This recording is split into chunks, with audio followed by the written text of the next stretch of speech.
Welcome to the West Ham Voice. Thank you for joining me. You may have noticed that I haven't done a video since the two that I put out on Monday, when the main news story then was about Michail Antonio. I'm going to come to Michail Antonio in just a moment, but this is going to be a video giving you a brief update on the more salient stories that are out this week, or the more topical stories, or the more important stories that are out about West Ham this week, because there's not a lot of stories out there, to be quite honest with you. So let's start with Antonio, and then I'll work my way through. I'm going to talk about Antonio, about American takeover, about Sullivan, about Soucek, and about transfers. So let's start with Antonio. Now, we've heard, I'm sure we all heard already, that Antonio was offered a deal, a short-term deal to stay with West Ham United on lower wages, with apparently appearance bonuses added.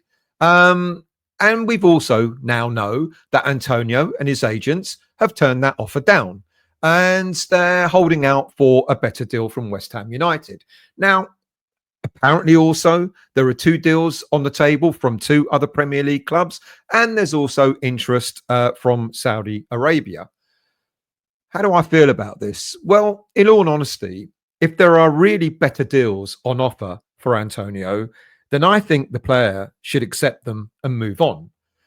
West Ham are notoriously bad at giving players who are, too old or past their best, big contracts, big money contracts, etc., for fear of losing them to other teams.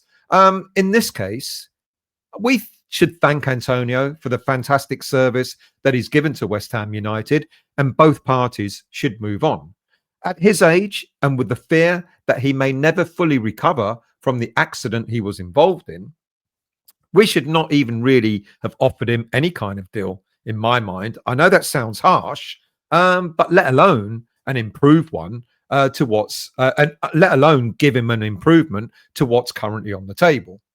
And let's not be fooled by Steve McLaren selecting him for the latest Jamaican national squad. There are 60 players in that squad, which will eventually be whittled down to something like, 23, something like that. And look, if Antonio makes it into that squad and then ends up even playing for Jamaica, then the Jamaican national team should be scrutinized for jeopardizing the player's full recovery, as he's nowhere near ready to be playing football at this moment in time. Anyway, that's that one story. The reason why I haven't done any other videos this week is simply because, as I've said, the stories have been a bit thin on the ground. So trying to find the stories that are kind of like important have been a few and far between. I could talk about the Canadian manager, Jesse Marsch, talking about Jonathan David, and suggesting that he would only join a club that will offer him regular playing time. Well, enter West Ham United and a dozen other clubs who are going to be more than happy to offer this player regular game time when he's available. I could also tell you about the interest in various players that we've been linked to for the past 2, 3 or 4 years, such as Briel and Bolo or Valentin Castellanos, for example, to name a few. But then you get the latest transfer stories that have got these words exclusive in them, or concrete interest, or in talks with the player. And why does social media do this? Well, it's obvious. They put these headlines in order to make you either watch the videos or read the stories on social media. And how many times have you read so-called exclusive stories only to feel disappointed and a little bit let down when the story smells of a bit of bullshit, or that you've actually heard these stories before? Yeah, even I do it. I simply have to click on a story that says it's an exclusive, only to finish reading the article and feel often completely underwhelmed. And then, of course, so I'll do a separate video, by the way, on transfers when I've done this news update. And then, of course, we could talk about the latest American billionaire that's linked to buying West Ham United. I talked about Bobby Kotick last week, and then at the beginning of this week, Mark Walter, and now it's apparently Woody Johnson of Johnson & Johnson pharmaceutical giants that's interested in buying West Ham United. Now, Johnson owns the New York Jets and has apparently in the past made a bid to buy Chelsea from Roman Abramovich, but that deal fell through. Now, maybe there's some element of truth to the Johnson story, and it's quite possible he's interested. I don't know if he resides in England or his family does, etc. But he's definitely had an interest in Chelsea, and he's definitely got an interest in buying a Premier League club. It could be West Ham United. Who knows? If I hear any more about that, I'll certainly bring you up to date on that as well. Now, some fans are saying that the reason why we're hearing stories about potential sales of the club is because season ticket sales are down significantly, and the club are briefing the press so that interest in season tickets might rise. That's possible. But other stories are suggesting that maybe Sullivan has now finally had enough of West Ham United and wants to sell up and have a quiet life for personal reasons. He wants to be coming out of the spotlight. That also may be true as well. It was only recently that the Times, excuse me, it's only recently that the Times updated their ranking of the wealthiest people in the UK, where Sullivan, his actual rating has gone up. It's risen to 143rd richest person in the country. However, his actual value has dropped by 50 million. So instead of being worth 1.168 billion, he's now worth 1.118 billion. God, what's he going to do with that drop, eh? Now, it's also well known that Sullivan's money is mainly in property, and he's actually struggling to sell his Marylebone home to raise capital. Now, it's on the market for apparently something like £65 million, which is a drop of £10 million from the original asking price.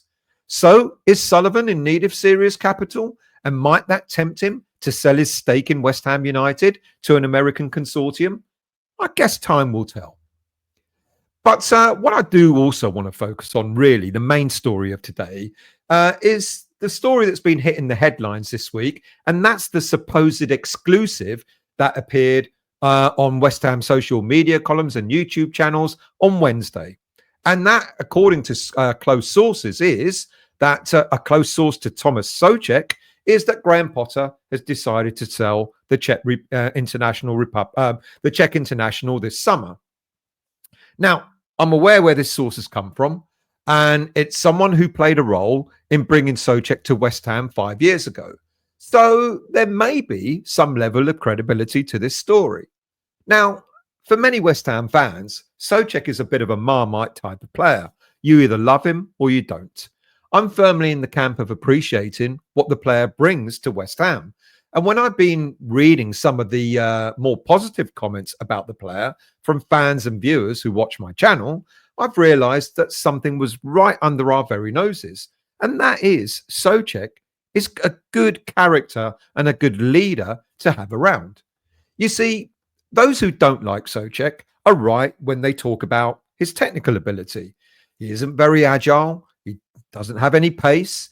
If we want a fast-flowing, quick-passing team, then Soucek in that respect can be a bit of a hindrance. And I absolutely don't deny that. I've never said he's got the technical ability of, say, the likes of Paquetá, etc. But then those who support the player will tell you that he has been an integral part of our midfield for the past 5 years, where he's scored 41 goals in all competitions over 244 appearances.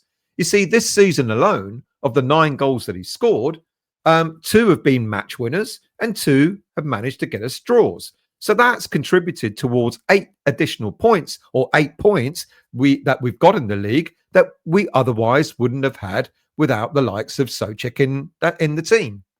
Is that enough to keep him at the club? Well, perhaps. Soucek offers more than just goals. We need players with character and leadership skills.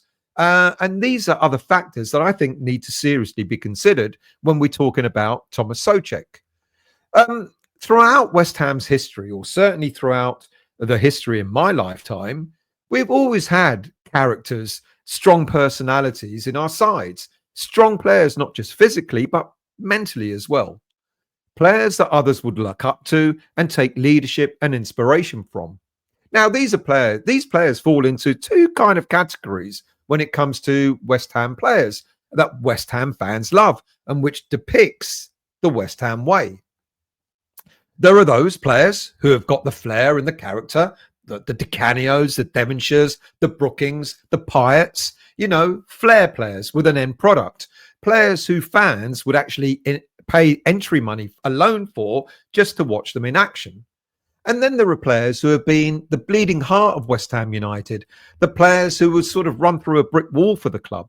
Characters such as Billy Bonds, Alvin Martin, Julian Dix, Kevin Nolan, Thomas Soucek, dare I say.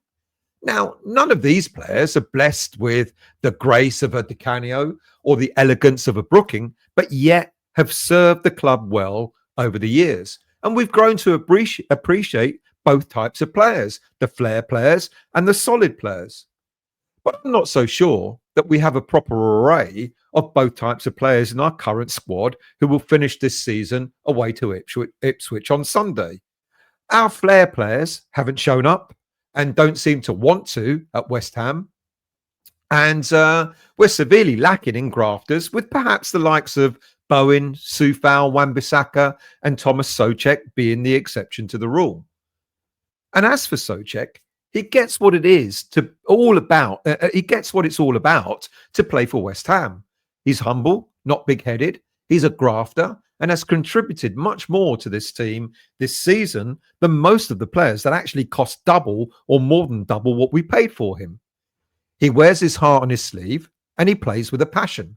In other words, he is a leader and the very kind of player that depicts one of the aspects of the West Ham way. Now, with too many prima donna flair players in the squad, currently, it inevitably means that when things get tough, these players just don't stand up to be counted. And I think largely that's part of the reason that we've been so poor this season. Yeah, you could argue that the managers we've had managing these players have not been the right ones or have not been inspirational. You could argue that. But I think a lot of these players have kind of let us down this season. Not enough players are in the squad that really want to fight for the shirt. Too many of our current squad players are looking the other way as to which club they're planning to sign for next season.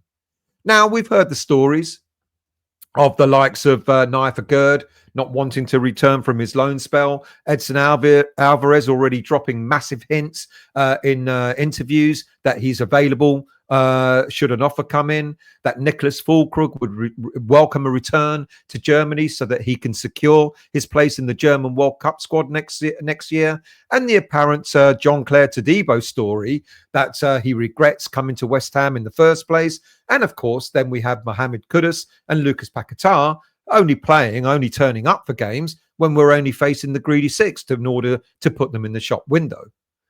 Whereas throughout all this, Thomas Soucek will take his medicine when he's dropped from the starting lineup, won't complain or throw his toys out of the pram, and will demonstrate his value when given the chance to do so in order to win his place back into the team. He's done this time and time again, and he isn't exactly the sort of player, and he is, should I say, exactly the sort of player, the type of character that we should be retaining at West Ham, should we not? Look, I'll repeat, I totally get fans who would argue that Soucek doesn't have the ability to play the type of football that Potter may want in the future. But there's always going to be a need to change our style of football when things aren't working out well. And Soucek is the kind of player that will give us that alternative approach. Look, if West Ham do decide to sell Soucek, then all I can hope for is that when we go into the transfer market and look for his replacement, the replacement has got the type of character and leadership skills and willingness to play for West Ham no matter what. Because if we don't have that in our squad next season, if we don't have that kind of leadership, then I would fear for what might happen next season. Look, if you've enjoyed this video, please do hit the like button. And if you're new to the channel, please do consider becoming a subscriber. Costs nothing to subscribe. All the content is free. So thank you for watching, listening. Please do leave your comments as well as to what your thoughts are, not not only on Soucek, but our transfer issues, American billionaire. Is he going to come on? Are we going to get one? And also the players in our squad at the moment. Do you agree with me? Do you think not a lot of players have really pulled their weight this season? Let me know. Thank you for watching and listening, and I'll see you all soon.